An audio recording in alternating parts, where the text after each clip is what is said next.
Hello crafty people, welcome back to my channel dengan gue Citra Ayu. Video kali ini berguna untuk kalian yang pingin membeli mesin jahit. Tahan dulu duitnya, jangan langsung di-spend your money on things that you don't really need before you watch this video.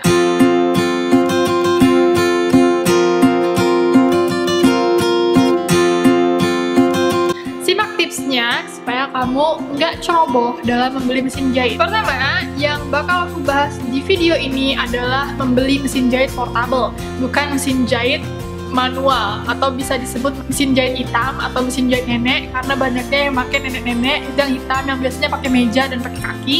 Perbedaannya dengan mesin jahit portable, namanya juga portable, berarti dia nggak punya meja dan dia bisa dibawa-bawa. Warnanya putih, biasa disebut mesin jahit putih. Biasanya bahan luarnya biasanya dari plastik yang kuat gitu, nggak plastik yang ringkih, tenang aja. Dan bagian dalamnya tentu dari besi. Kenapa luarnya terbuat dari plastik? Ya karena sifatnya portable, jadi biar lebih mudah untuk dibawa-bawa. Perbedaannya dengan mesin jahit biasa adalah di jenis-jenis pola yang dia miliki. Berbeda dengan mesin jahit hitam yang hanya memiliki satu pola, yaitu pola jahit lurus, harganya lebih murah. Sedangkan mesin jahit portable atau mesin jahit putih memiliki berbagai macam pola. Kita bisa melakukan pola zigzag, pola lurus, dan macam-macam pola. Minimal biasanya ada 6 pola, sampai yang paling banyak bisa puluhan. Lagi di mesin jahit portable itu sudah banyak fitur-fitur yang memudahkan kita dalam menggunakan mesin jahit. Contohnya kita bisa menggunakan fitur menjahit mundur yang digunakan untuk mengunci jahitan. Juga ada pisau untuk memotong benang langsung di mesin jahitnya, dan sudah ada gambar tanda panah bagaimana cara untuk memasang benang. Yang pertama, sebelum kamu membeli mesin jahit, pastikan dulu kamu sudah mengetahui kebutuhan kamu. Dengan kamu mengetahui kebutuhan kamu jadi bisa menentukan range harga dan tipe jenis apa dan seberapa banyak pola jahitan yang akan kamu beli. Contohnya, kamu perlu menanyakan diri kamu, apakah mesin jahit ini bakal kamu bawa pindah-pindah? Kalau begitu, kamu harus cari yang ringan. Karena nggak semua mesin jahit portable, walaupun sifatnya portable, beratnya sama ya. Ada yang beratnya 3,5 kilogram, ada yang beratnya 5 kilogram. Terus juga kamu harus berpikir apakah ini untuk kegiatan rumahan atau untuk industri. Kamu hanya pakai ini untuk hobi kamu, dengan kamu ngejahit ya lumayan sering tapi nggak terlalu tiap hari, dan dengan jenis kain yang tidak terlalu tebal. Jadi kamu harus tahu kamu kemungkinan bakal menjahitnya dengan jenis kain seperti apa lebih seringnya. Tips yang kedua, setelah kamu tahu kebutuhan kamu juga harus mengukur budget kamu. Jangan terlalu kalap atau memaksakan diri untuk beli mesin jahit yang sangat-sangat mahal, karena biasanya yang membedakan mesin jahit selain brand yaitu adalah berapa jenis pola yang ada dalam mesin jahit tersebut. Jadi ada yang dari pola zigzag, atau polanya kayak rumput, atau pola apalah itu namanya, gue juga nggak tahu namanya apa.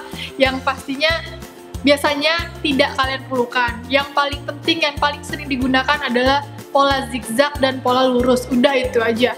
Jadi kalau kamu masih pemula, kamu nggak perlu beli mesin jahit seperti 22 pola jahitan. Untuk apa gitu, kecuali kalau kamu memang sering melakukan bordir dekorasi ya. Biasanya pola-pola jahitan itu hanya digunakan untuk dekorasi, seperti menjahit mukena atau menjahit sini baju, tuh biasanya sering ya untuk dekorasi gitu. Jadi walaupun itu mesin jahit punya berbagai banyak fitur pola jahitan, pertanyaannya apakah kamu butuh pola jahitan ini? Gue memberikan saran ini karena gue sendiri melakukan kesalahan ketika gue membeli mesin jahit pertama gue, yaitu gue memikirkan, waduh yang ini harganya segini dan bisa dapet 22 pola jahitan, gue beli deh Janome LR1122, yang mana ternyata gue nggak pernah makainya pola jahitan yang lain selain swatch aja. Jadi ya agak mubazir kan. Tips ketiga yang kalian harus perhatikan juga adalah kalian harus menyesuaikan dengan tempat tinggal kalian. Maksudnya apa? Dengan tempat tinggal itu artinya kalian harus tahu apakah brand dari mesin jahit tersebut ada servis dan spare parts-nya di daerah kamu. Kalau misalnya rusak, nanti benerinnya spare parts-nya di mana.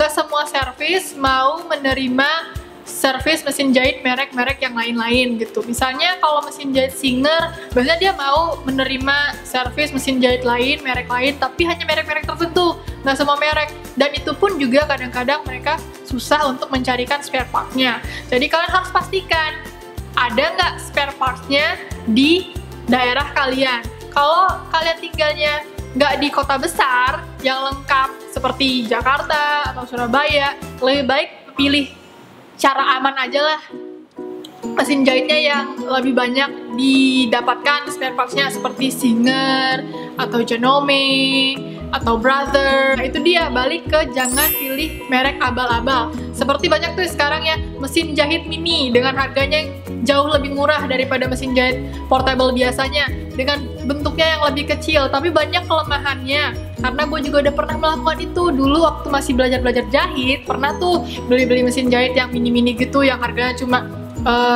200.000 sampai sekitar harga 700.000. Ujung-ujungnya buang-buang duit. Kenapa? Karena nggak bisa dipakai. Mereka punya banyak kelemahan, jalannya terlalu lambat, atau nggak bisa di stop, nggak bisa pakai tangan. Waktu pun mau diganti kecepatannya atau mau dibenerin waktu rusak, orang juga nggak mau nerima gitu. Jadi jangan cari resiko, buang-buang duit, beli mesin jahit murah, mesin jahit mini itu gue nggak rekomen deh pokoknya. Karena sebenarnya banyak kok mesin jahit jenis entry level di harga 1,2 jutaan sampai harga 1,5 jutaan, yang itu yang udah bagus banget dan bisa tahan lama. Siapa bilang mesin jahit portable itu nggak tahan lama? Buktinya aku sendiri udah menggunakan Genome LR1122 selama 5 tahun dan belum ada masalah sih sampai sekarang. Nah sekarang kalau kamu sudah memperhatikan tips-tips di atas, baru kamu mengetahui jenis-jenis apa aja yang akan kamu butuhkan. Kalau kamu udah milih jenisnya, sekarang tinggal menentukan kamu bakal beli online atau beli offline. Untuk masalah membeli, sebenarnya yang membedakan beli online sama offline adalah harganya yang bisa dibilang membeli online lebih murah. Kenapa? Karena kalau kalian beli online, kalian gak harus dikenakan biaya promosi mereka majang di mallnya lah, atau biaya salesnya lah. Kalau kalian beli offline, belinya di senternya langsung, atau kalian belinya di mall-mall gitu, biasanya kalian mendapatkan pelatihan cara menggunakan mesin jahit sampai bisa. Bukan pelatihan menjahit ya, tapi hanya pelatihan menggunakan mesin jahit. Banyak trik-trik yang seperti hal-hal kecil, tapi sebenarnya penting gitu. Yang pasti, maupun kalian belinya online ataupun offline, yang harus kalian perhatikan adalah pastikan bahwa toko tersebut menyediakan garansi resmi dari merek tersebut. Jadi jangan mau beli mesin jahit tanpa garansi resmi yang minimal 1 tahun. Karena itu tandanya toko tersebut sudah terpercaya. Kalau kalian belinya online, pastikan kalian baca track record penjualannya. Kalau untuk masalah toko beli online, aku sarankan yang ada di description box, karena aku sudah beberapa kali membeli peralatan jahit dan mesin jahit di toko tersebut. Oh iya, gue juga baru bikin web tentang dunia kreatif seperti sewing, crafting, knitting, atau video making, video editing yang bisa kalian lihat di CRAFTOPIA.ID. Di situ kamu bisa ngedapetin info seputar dunia kreatif gitu, dan tutorial-tutorial banyak deh. Segitu aja tips-tips dalam membeli mesin jahit yang bisa aku sampaikan. Semoga berguna untuk kalian semua, dan selamat melakukan perjahitan. Stay crafty. See you guys in my next video. Bye.